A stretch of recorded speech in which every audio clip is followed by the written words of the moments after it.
नमस्कार. श्री स्वामी समर्थ. मी शर्मिला माझ्या या यूट्यूब चॅनलमध्ये आपल्या सगळ्यांचं अगदी मनापासून स्वागत करते.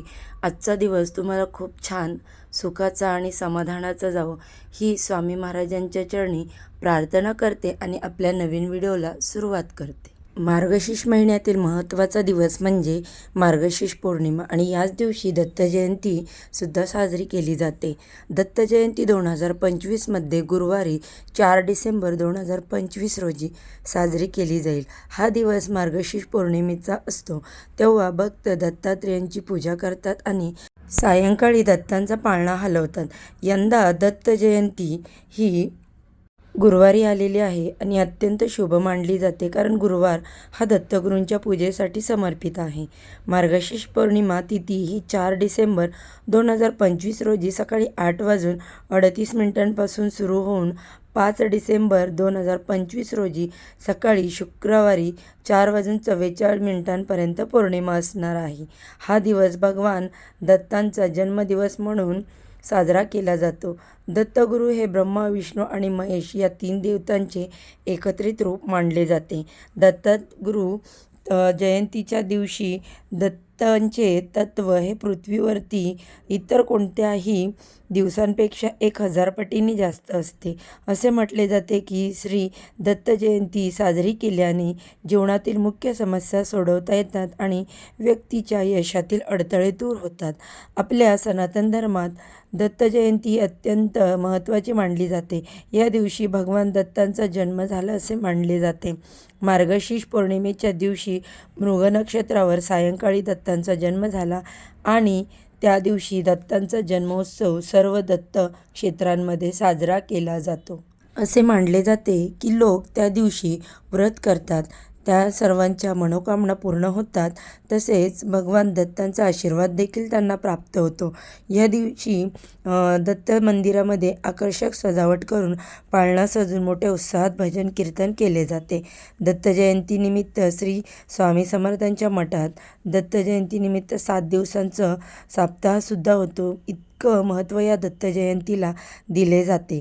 मार्गशीर्ष पौर्णिमेची तिथी ही भगवान श्रीहरी विष्णू आणि संपत्तीची देवता यांना समर्पित आहे. या दिवशी देवी लक्ष्मीसोबतच भगवान विष्णूंची पूजा केल्याने घरामध्ये सुख समृद्धी येते. या महिन्यात म्हणजेच मार्गशीर्ष महिन्यात येणाऱ्या व्रताला विशेष महत्त्व आणि ज्योतिषशास्त्रानुसार या मार्गशीर्ष पौर्णिमेला 32 पौर्णिमा म्हणून सुद्धा ओळखली जाते. या दिवशी आपण व्रत करून दान केले तर आपल्याला केलेल्या दानापेक्षा 32 पट फळ जास्त मिळते आणि म्हणून या पौर्णिमेला 32 पौर्णिमा असं म्हटलं जातं.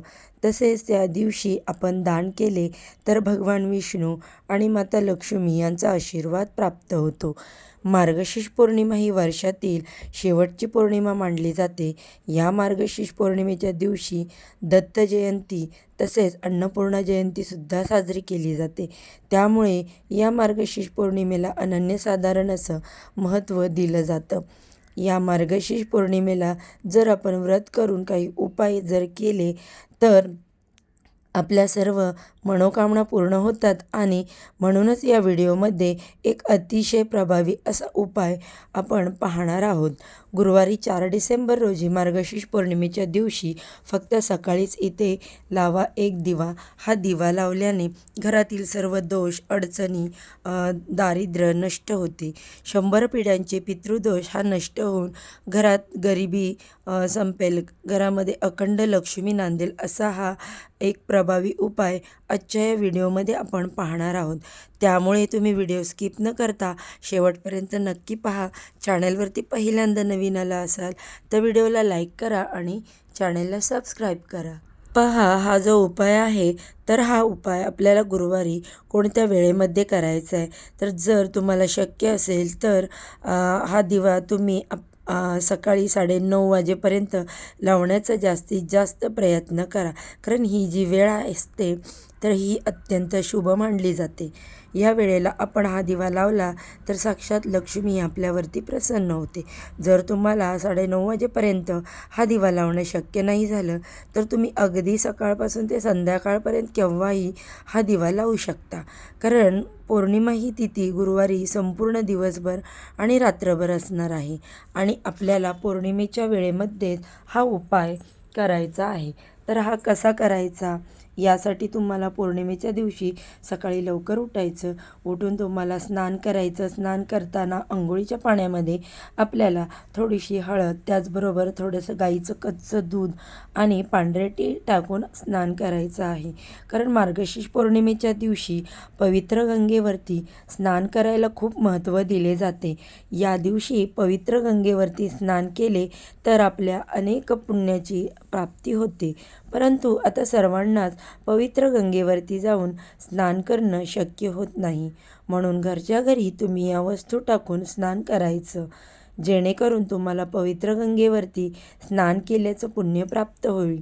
त्यानंतर स्वच्छ कपडे आपल्याला परिधान करायचे, देवघरातील देवांची विधिवत पूजा करून घ्यायची आणि त्यानंतर हा एक दिवा जो आहे तर तो आपल्याला लावायचा आहे. तर आपल्याला हा दिवा लावण्यासाठी थोडंसं गव्हाचं कणिक आहे ते मळायचं. गव्हाचं कणिक मळताना त्यामध्ये तुम्हाला हळद घालायची आहे. दिव्याला थोडासा पिवळसर कलर येईल एवढी हळद त्याच्यामध्ये घाला. त्यानंतर तुम्हाला हे दिवे तयार करायचे आहेत. दिव्यामध्ये तुम्हाला शुद्ध गाईचं तूप घालायचं आहे. तूप नसेल गाईचं तर तुम्ही तेल देखील घालू शकता. त्यानंतर आपल्याला दुहेरी कापसाची वात करून लावायची आहे दिव्यामध्ये आणि हा एक दिवा आपल्याला ताटामध्ये घ्यायचा. त्यामध्ये थोडे मुठभर तांदूळ घ्यायचे आहेत. हळदी, कुंकू तुम्हाला घ्यायचं आणि या सर्व वस्तू घेऊन पिंपळ वृक्षाजवळ जायचं आहे. पिंपळ वृक्षाजवळ गेल्यानंतर तुम्हाला काय करायचं की जे तांदूळ तुम्ही घेऊन आला होतात तर ते हातामध्ये घ्यायचे आणि त्यानंतर ओम नमो भगवते वासुदेवाय नमः या मंत्राचा 11 वेळा जप करायचा आणि हे तांदूळ तुम्हाला त्या पिंपळ वृक्षाखाली ठेवायचे आहेत आणि त्यावरती हा दिवा ठेवून प्रज्वलित करायचा. त्यानंतर या दिव्याला हळदी, कुंकू, अक्षदा, फुलं अर्पण करायची. वृक्षाला 11 प्रदक्षिणा घालायच्या. प्रदक्षिणा करत असताना सुद्धा तुम्हाला हाच मंत्र म्हणायचा आहे. बघा, मार्गशीर्ष पौर्णिमेच्या दिवशी पिंपळ वृक्षामध्ये साक्षात माता लक्ष्मी आणि भगवान विष्णू यांचा वास असतो आणि ही पौर्णिमा देखील त्यांना समर्पित आहे. या दिवशी जर आपण तिथे असा दिवा लावला तर त्यांना अखंड आशीर्वाद जो आहे त्यांचा आपल्याला प्राप्त होतो आणि लक्ष्मीच्या कृपेने गरिबीची सावली जी आहे तर तीसुद्धा आपल्या घरावर पडत नाही. जर आपल्या घरामध्ये आर्थिक अडचणी असतील, आलेला पैसा घरामध्ये टिकत नसेल, सतत पैशाच्या अडचणी येत असतील, घराला पितृदोष लागलेला असेल तर आपल्याला अनेक समस्यांना सामोरे जावं लागत असेल, घरात सतत भांडणं, कलह, मतभेद होत असतो, मुलांची प्रगती होत नाही, एखादा उद्योग व्यवसाय असेल तर तो चांगला चालत नाही, घरामध्ये सतत आजारपण असतं, तर हा जर दिवा आपण इथे पौर्णिमेच्या दिवशी लावला तर घरातील पितृदोष हा देखील कमी होतो आणि घरात अखंड लक्ष्मी नांदत असते. त्यानंतर पुढचा जो दिवा आहे तर तो हा दिवा एका ताटामध्ये घ्यायचा. त्यामध्ये तुम्हाला 1 चमचाभर हळद घ्यायची. हळदीमध्ये हळद कुंकू घ्यायचं, अक्षदा घ्यायच्या आणि हे घेऊन तुम्हाला औदुंबर वृक्षाजवळ जायचं आहे. कारण आपल्याला सर्वांना माहीत आहे की मार्गशीर्ष पौर्णिमेच्या दिवशी आपण दत्त जयंती साजरी करत असतो आणि या पौर्णिमेला दत्त पौर्णिमा असं देखील म्हणतात. त्यानंतर तुम्हाला हा दिवा औदुंबर वृक्षापाशी जाऊन सर्वप्रथम हळद जी आहे तर ती उजव्या हातामध्ये घ्यायची आणि नंतर दिगंबरा दिगंबरा श्रीपादवल्लभ दिगंबरा या मंत्राचा 11 वेळा जप करायचा आणि तुम्ही 108 वेळासुद्धा करू शकता किंवा गुरुदेव दत्त, श्री गुरुदेव दत्त हा मंत्र तुम्ही 11 वेळा म्हणायचा आणि ती हळद जी आहे ती पिंपळ वृक्षाखाली तुम्हाला ठेवायची आहे आणि हा दुसरा दिवा तुम्हाला त्या हळदीवरती प्रज्वलित करून ठेवायचा. त्यानंतर वृक्षाला हळदी कुंकू अर्पण करायचं. पिवळी फुलं अर्पण करायची, अक्षदा अर्पण करायची आणि त्यानंतर 11 प्रदक्षिणा या पिंपळ वृक्षाला आपल्याला करायच्या आहेत. प्रदक्षिणा करत असताना दिगंबरा दिगंबरा श्रीपादवल्लभ दिगंबरा किंवा श्री गुरुदेव दत्त श्री गुरुदेव दत्त या मंत्राचा जप तुम्हाला करायचा आहे. अशा पद्धतीने हे 2 दिवे जे आहेत तर ते तुम्हाला गुरुवारी सकाळी अवश्य लावायचे आहेत किंवा या 2 पैकी तुमच्या घराजवळ जे झाड असेल तिथे तुम्हाला हा दिवा लावणं शक्य होईल तिथे तुम्ही तो लावायचा. आता तुमच्या घराजवळ पिंपळ वृक्ष नसेल, औदुंबरही नसेल तर मग हा दिवा कसा लावायचा? तर पहा, हे जे दिवे आहेत तर ते दिवे तुम्हाला त्यातला एक दिवा आहे तो घराच्या मुख्य दरवाजावरती लावायचा आणि जो दिवा आपण औदुंबर वृक्षाखाली लावणार आहोत तर तो दिवा तुम्हाला देवघरामध्ये स्वामींच्या फोटोसमोर किंवा दत्तगुरूंच्या फोटोसमोर लावायचा आहे. जेव्हा तुम्ही हा दिवा लावणार तेव्हा तुमच्या मनातील इच्छा ही तुम्ही अवश्य व्यक्त करा.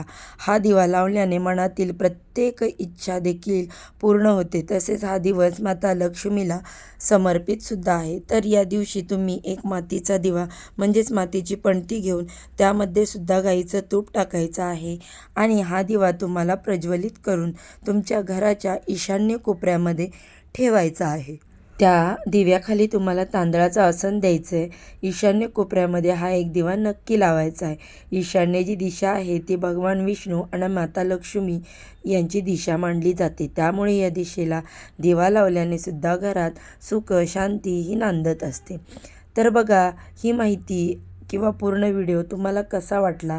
व्हिडिओ जर आवडला तर व्हिडिओमध्ये जी मी माहिती सांगितली ती उपयुक्त वाटली तर व्हिडिओला नक्की एक लाईक करा आणि चॅनेलला सबस्क्राईब करा. चला तर मग ही अत्यंत महत्त्वपूर्ण माहिती मला तुमच्यापर्यंत पोचवायची होती. व्हिडिओ जर तुम्हाला आवडला तर व्हिडिओला लाईक करा, चॅनेलला सबस्क्राईब करा आणि असेच माहितीपूर्ण नवनवीन व्हिडिओ पाहण्यासाठी बेल आयकॉनला प्रेस करा. चला तर आजच्या व्हिडिओचा इथेच एंड करते. सर्वांना श्री स्वामी समर्थ.